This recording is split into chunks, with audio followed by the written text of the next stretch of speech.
Bem, pessoal, então, como eu falei, hoje, ao invés de eu falar sobre um livro de literatura, eu vou falar sobre um livro de ciência política, um clássico chamado Os Donos do Poder, do Raimundo Faoro.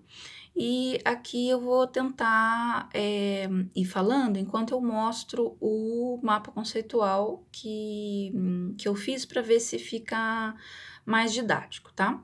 Então, é claro, Os Donos do Poder é um livro bem amplo, né? E o Raimundo Faoro, ele vai falar sobre a Constituição do Estado português, lá em 1385, até uma boa parte da história do Brasil. Então, esse mapa conceitual sempre será, assim, muito simplificador do que o Faoro pretendeu com a sua obra, tá? Então, vamos começar assim. O Estado português, ele foi o primeiro Estado moderno a se formar na Europa, né? Então, enquanto os outros lugares ainda eram feudos e que o poder, portanto, era descentralizado, em Portugal, o Estado moderno, como a gente mais ou menos conhece hoje, se formou em 1385. Então, a gente pode imaginar que isso tenha sido assim uma vantagem em relação aos outros lugares. Então, vamos partir para cá. Olha só. Então, o Estado moderno português, ele contava, né, com as grandes navegações e que isso deu um poder a Portugal muito grande diante dos outros lugares, das outras nações que vieram se formando em seguida. Mas esse lucro que vinha do mar, ele não era usado nem para a agricultura e nem para algo que viesse a ser a indústria. Por quê? Porque o comércio não era bem visto por mar, ou seja, por outros comércios também não, né? Por quê? Porque apesar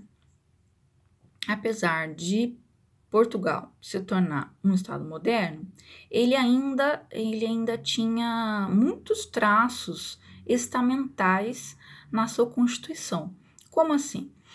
Veja, existem basicamente três tipos de estratificação social. Aquele que é baseado nas castas, o estamento e a classe social que a gente conhece, que a gente tem na nossa sociedade.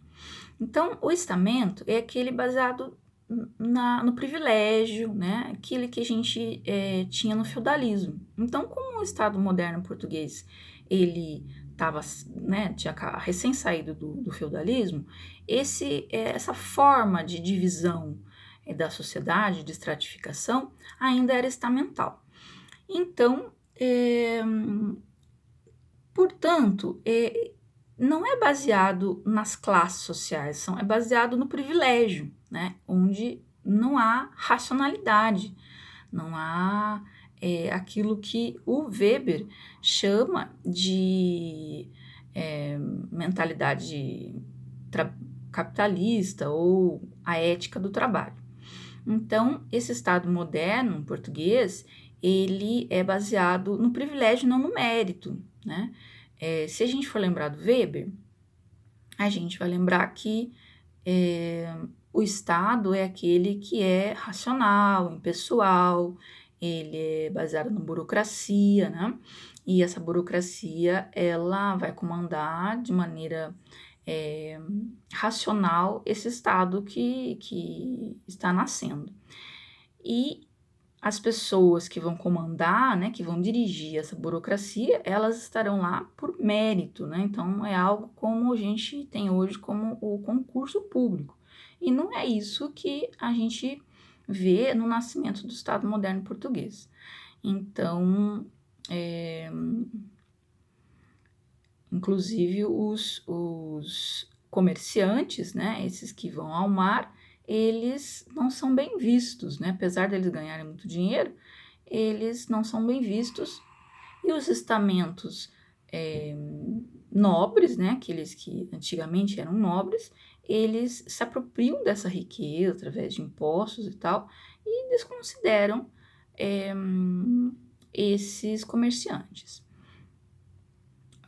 Uma coisa muito importante, pegando Weber aí, porque o Raimundo Faoro ele é weberiano, é que esse Estado moderno,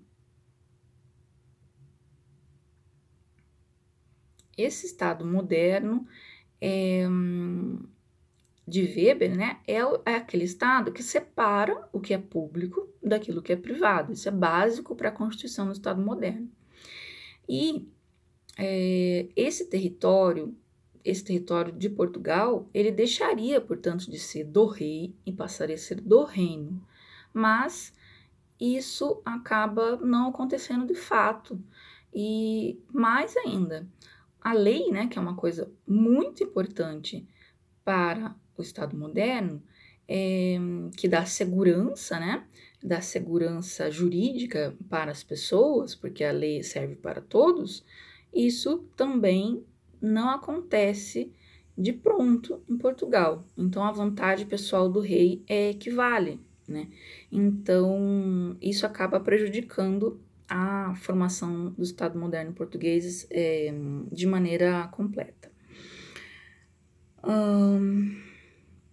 Então, as leis, elas serviam para garantir o privilégio das pessoas e não para garantir direitos, né? Vamos ver. Então, como eu estava falando, a ética do trabalho, que a gente viu em Weber, ele não é desenvolvido em Portugal, né? E ainda que esse comerciante pudesse alavancar essa ética do trabalho, isso não acaba não acontecendo. A burguesia, que deveria ser, né, revolucionária e constituir a classe social com poder, ela não consegue adquirir esse poder.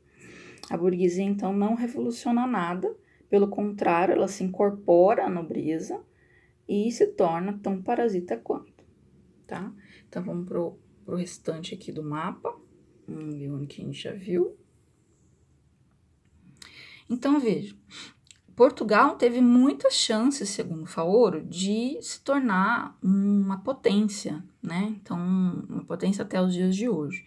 Então, eles retiraram das suas colônias, né, muito ouro, como aqui no caso do Brasil, muito ouro, ganharam muito dinheiro com os escravos, com açúcar, mas isso não foi capaz de transformar Portugal num país capitalista. Por quê? Porque ao invés dos portugueses investirem todo esse capital, sei lá, né, na agricultura, em manufaturas que mais tarde se transformariam em indústrias e tal, eles não investem em nada e acabam ostentando, pegando esse dinheiro todo através dos impostos e ostentando a riqueza.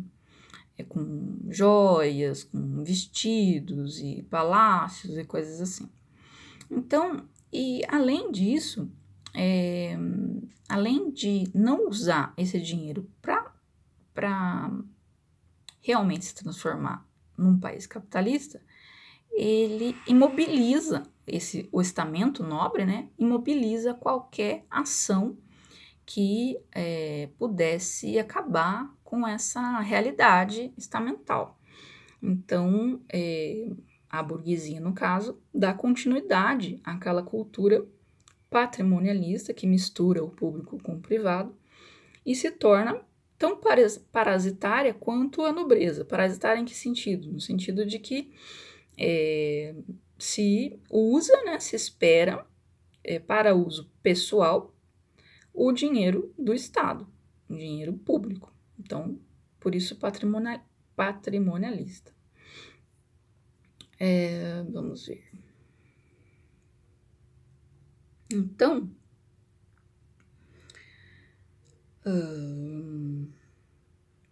como eu havia dito, não havia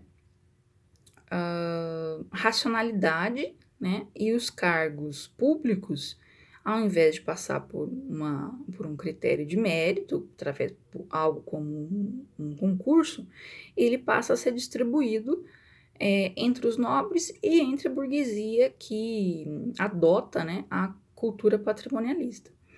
Então, eles assumem esse estilo os funcionários públicos assumem o lugar da nobreza, passam a ostentar e ter, assim, a vida que o nobre tinha pouco tempo antes.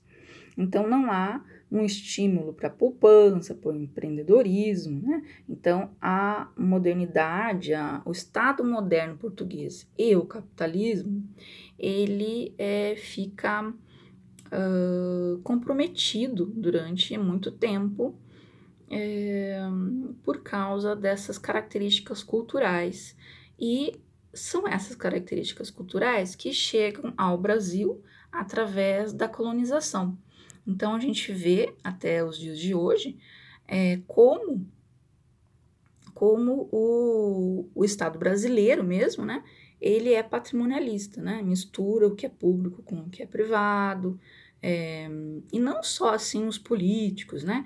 Tá lá o político pegou um dinheiro para uso pessoal, que o dinheiro era público, né? Não só isso, mas o nosso cotidiano mesmo, né? De cada um de nós, em que a gente não se furta a usar das influências de um amigo que trabalha no Estado para um benefício pessoal, por exemplo, pedir um documento que levaria um mês, se você for pedir para o amigo que trabalha naquele órgão público, dura, sei lá, 2 dias você consegue aquele documento. Esse comportamento, ele é tão patrimonialista quanto o de um prefeito que usa o funcionário público para roçar, para carpir o seu próprio terreno, tá?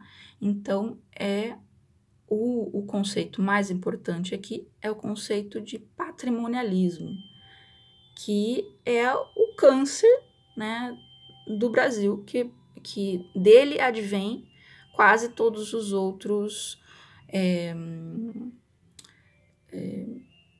quase todos os outros tipos de corrupção e de desvios na política. E é isso. Espero que tenha servido.